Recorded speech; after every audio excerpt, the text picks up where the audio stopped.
Hey folks, welcome to an update on Micro Gotham. This is how it's currently looking, but I'm going to go back and show you how I got to this point. I recently did a video on the Micro Batcave, which isn't this. This is my earlier version, which had the Batcave down below, and I was going to build this large landscaped area on top with a forest and countryside, which would feature a large Wayne Manor above the Batcave. But honestly, I just didn't think it would work. It would also use up way too many bricks, so that's how I came to the change of plans, which resulted in this. A big ass Gotham sign instead. And yeah, I really like it. It's way better, and as I'm building this to be displayed at LEGO shows, I think it really stands out, and that's quite key really. Now, what I've done next is work on the bases of the city, and what I mean by that is the subterranean basement of the city. So I'll be building them onto base plates with a base plate resting above. And this subway section is going to be illuminated, which I've never done before. It has been an interesting experience, but I've hidden the wires in there quite well, and it has a USB plug too. This is the left side of the subway with a double track line, and it will be lit up on display. This bit on the right is part of the sewers of the city.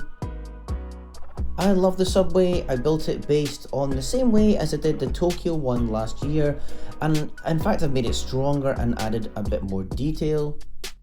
The sewer bit has some pipes and fans, and this watery section has a bit of plant life, and in the tunnel is Killer Croc, well, the tile of him from the Gotham skyline set.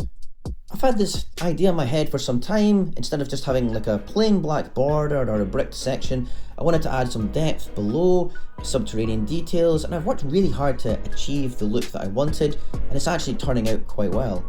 On top here there will be a harbour area and Joker's amusements. I'll do an iceberg lounge further down. I'll return to the subterranean areas again, but what I've really been focusing on is the main city areas and the skyscrapers and all that. Oh, and these base plates will need to connect, so I've integrated Technic pins into the edges.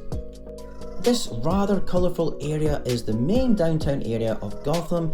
It's like Manhattan with all the very large skyscrapers. There's a river on either side which will have multiple bridges connecting it. The left side will have an Arkham Asylum on it and an industrial area. I've decided to build a tunnelled railway across the city. Giving it some layers of bridges and tunnels is what I've done before, so I want to make it really big this time though, so started on that. I'm building walls which I can put the buildings on top of.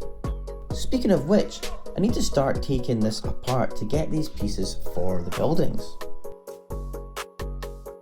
Now, so I went away and had a rethink, and this is where I'm at now. I actually scrapped the tunnelled railway for a surface one which crosses over two bridges, and that's because I wanted to see the railway and not have it hidden, and I think it's just better. I've also started building roads and like raised highway sections instead, and I'm sure you can see I've also been constructing lots of buildings along the way. But at this stage a lot of this is not permanent, much of it will change. I'm just loosely positioning the buildings. On the left, I haven't even begun building on this surface, and I've only really built one subterranean area so far. Still so much to do.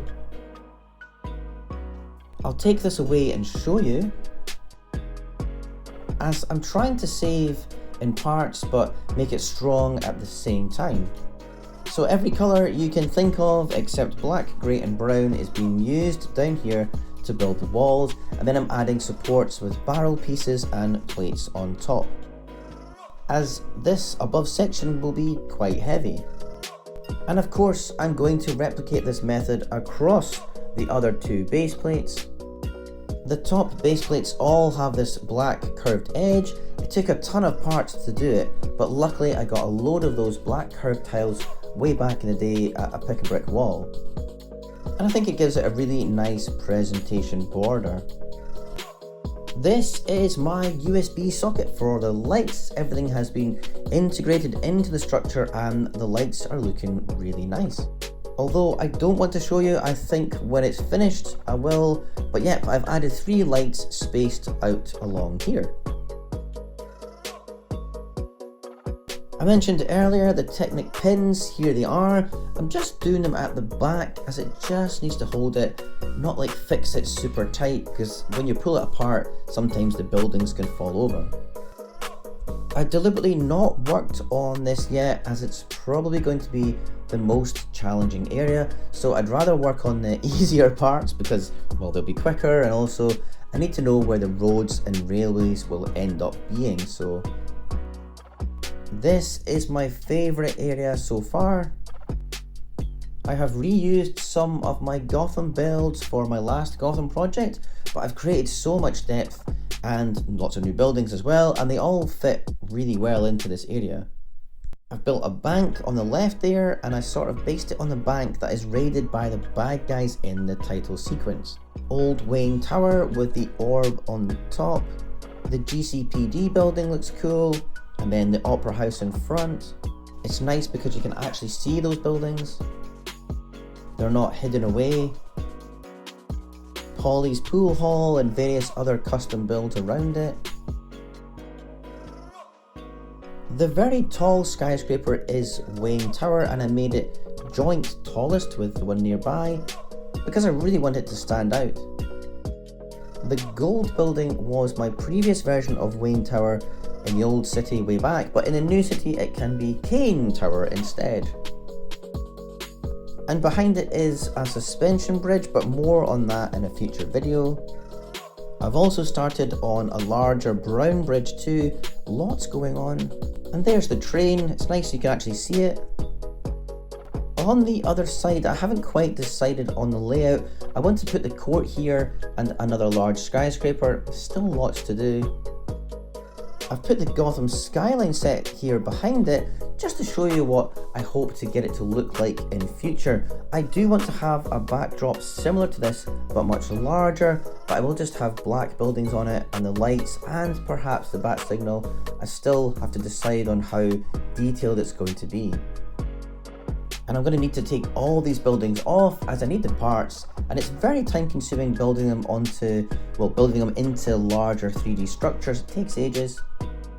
The bit on the left with Arkham and Ace Chemicals, I will be trying to build this alongside each other, but also with the Joker amusement park kind of thing in amongst it. The museum will be in the middle there. All these black buildings I'm trying to convert into more 3D freestanding buildings, and it isn't easy. But it's coming together. If I split these back panels here, yeah, I need to order a fair number more of those red 16 stud plates to fill in the gaps, but it will look good when it's done. This bridge is causing me some headaches. Eventually I will be using string or wool as cables, and I think it'll look great, but it is very fragile, which isn't very good for a bridge.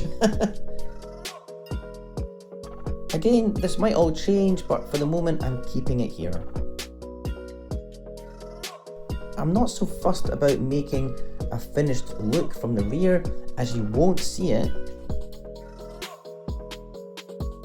Hence the reason that the bridge has odd coloured brown bricks, because you're never going to see them. The raised road has a Batmobile chasing the Joker van on it, a wee Easter egg. And I'm connecting all these roads in a loop. Alongside the Gotham sign and Batcave, I think it's eye-catching and the city looks pretty decent so far. Still lots to do, more railway, subterranean sections and lots more skyscrapers. And in my next video I will have a complete finished version of the city to show you. Thanks so much for watching until the end. I hope you're looking forward to the next update. It's going to be cool when it's finished. So I'll see you in the next one. Bye!